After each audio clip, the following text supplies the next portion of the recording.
Alright, today we're going to do some dent repair.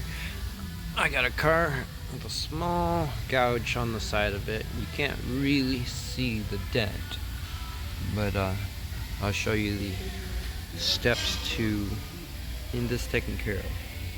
Alright, step one would be cleaning the surface. You want to get these marks off. All these marks, you want to get rid of them, or else they can end up in the paint. And nothing worse than clearing over a marker.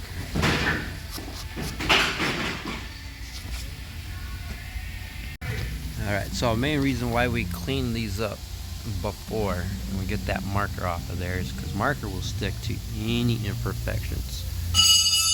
So if you start sanding before you get the markers off, you'll stick to the paint underneath and it becomes a pain in the butt when you're trying to prep it out. Most of the prep will take out all the marker, but it's best to just get rid of it. Not that all cars will have marker when you're repairing dents. Alright, so next we'll take a DA, and the DA is basically, we're going to go over the gouges, start feathering this out so it locates exactly what's below and it separates the differences. I'll show you in a second. Alright, so after sanding, you'll be able to see the differences in your highs and lows. Obviously, this is where the dent was. You can see my DA won't even touch it because it is lower than the rest. I also have another low spot here, and sometimes, even though you don't see it with the naked eye, you'll find other low spots. So I got that one, and there's a small whiskey dent here with a little bit of a low there. So next step will be to grind those little spots, feather them out, and get the stud puller on them.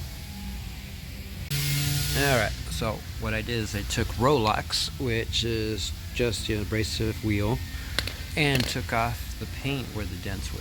And then after I did that, I feathered it so it's a little smoother transition.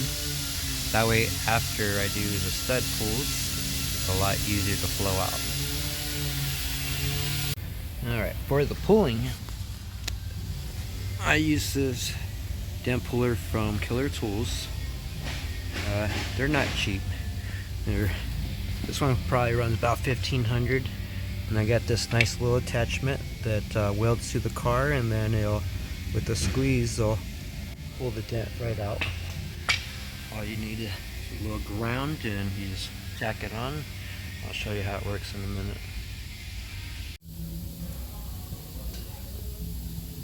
Alright, so next thing we're going to do is take this guy, put it on the low spot, give it a little hit, and a little bit of a pull. Now this thing is designed to be not so aggressive, so you can barely see that it's moving, but it is enough to get that going a little bit.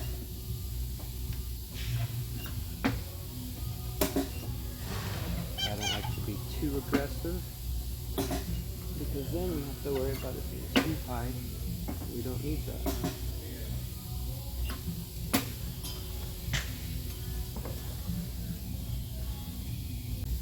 So after moving the ground, pull back on this side where the other low spot is, and this side's not so bad, so I'll barely touch it. Most people would just mud over spots like this.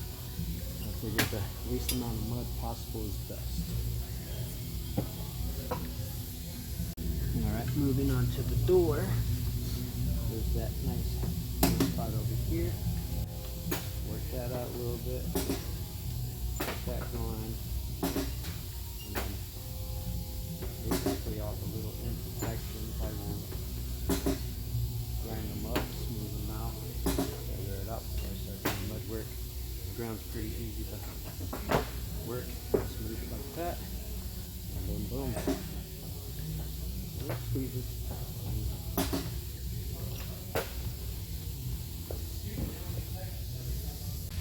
Alright guys, so after doing my pulls, doing a little bit of hammer and doweling with it. You want to have a good dolly and a really nice good flush hammer, but this is me having it. As you can see, that's still a little low, but it's not low enough to concern me. I put a little mud on that but you want to get rid of all your paint surrounding your work, and that is because your mud is not supposed to go over paint. There's literally no mud out there that's supposed to go over paint because you cannot guarantee the grip. You'll want to get rid of the paint, feather it really well, and put your mud on it, and then flow into your gobstopper, basically flowing into this. Doing it this way ensures that it flows well, and you know, if you still have a hard time connecting the mud to the paint, then they have a metal glaze that can actually go from metal to paint, where you can feather past it, or you can connect your paint to your mud by adding that in between metal glaze coat, which I love metal glaze. It's very expensive though. Metal glaze, you can pretty much just glaze over this whole thing right over the paint and just blow it out, and it does wonders, but it is expensive. Alright, for mud, I use the Evercoat Rage. It works great. Comes out this bright pink, and this one here, it's not too pricey, but it is up there. Mixing it is basically, you kind of have to fill at this for a little bit before you just kind of know. The ratio on it depends on the temperature as well. I throw a nice glob, and after filling and having your mud set up a few times on you, you just kind of figure it out. To me, this was the scariest part about doing body work, was mixing it, and when you get better, it just comes natural. Alright, when it comes to putting mud on, I like to use a metal spreader. Most people don't, but I feel like it just works really well.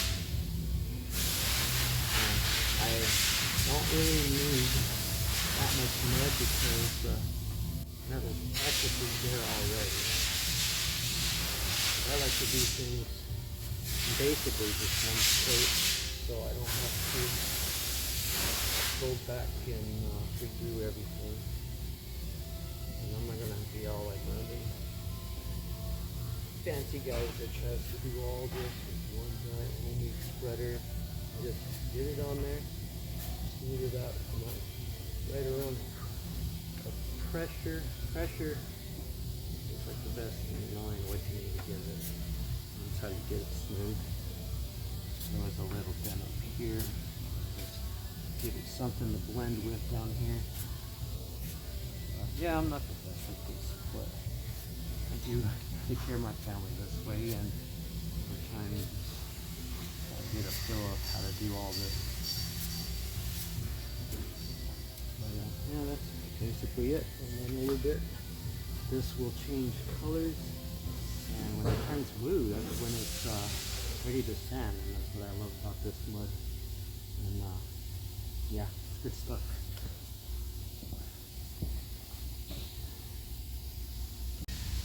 Alright, as you can see, everybody in the shop wants to make noise right now. I'm sorry. But yeah, so it's no longer pink.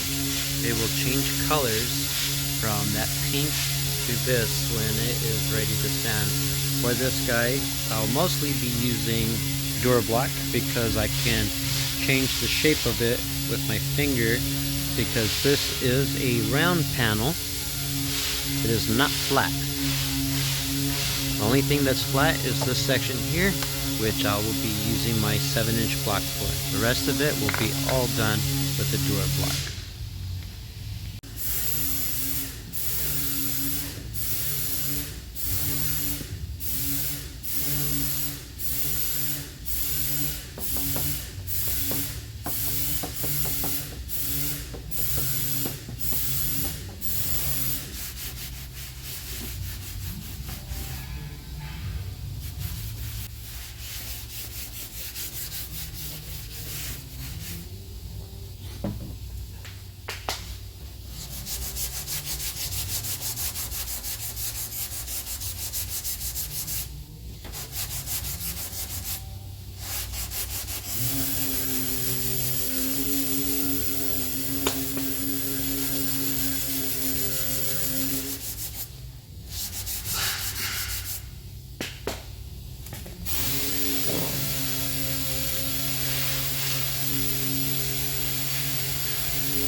pressed charcoal. One of my other videos I show you. But you buy that at Home Depot. It's dirt cheap, a lot better than Echo. Alright, so I'll get rid of the aggressive stuff. Now it's time to go back to 220.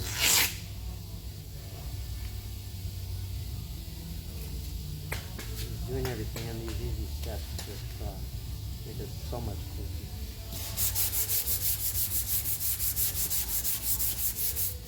Things practically done already. And with this, I can get these edges because it is a round contour if I level it up a bit.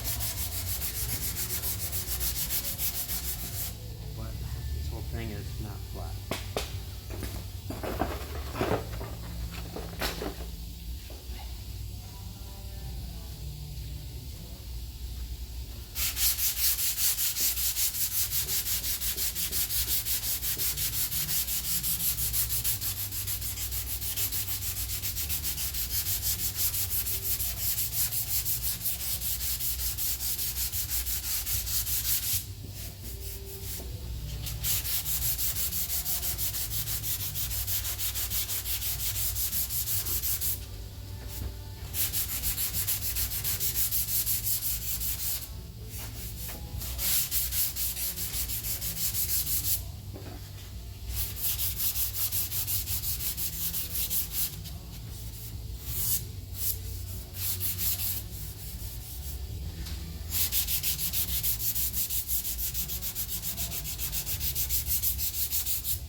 Now if you look, that's pretty much it.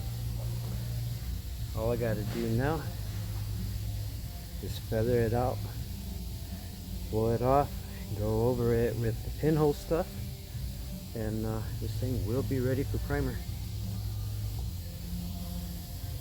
Alright, so after getting it feathered out, now I never leave sand scratches around my bodywork, and that will make it easier for paint side to get it ready for prime, and it'll help it flow out. That way there's no shrink back once it's primed and painted, and it'll just flow a lot better. Here in a little bit I will blow the heck out of it, and I will go after all these little bitty pinholes which everybody loves so much, which I'll be using the 440 Express for that, and then I'll be shooting it to paint. But this is basics on how to do body work, and yes, I made it seem like a long process, but when you're not playing with the camera, it's a lot easier.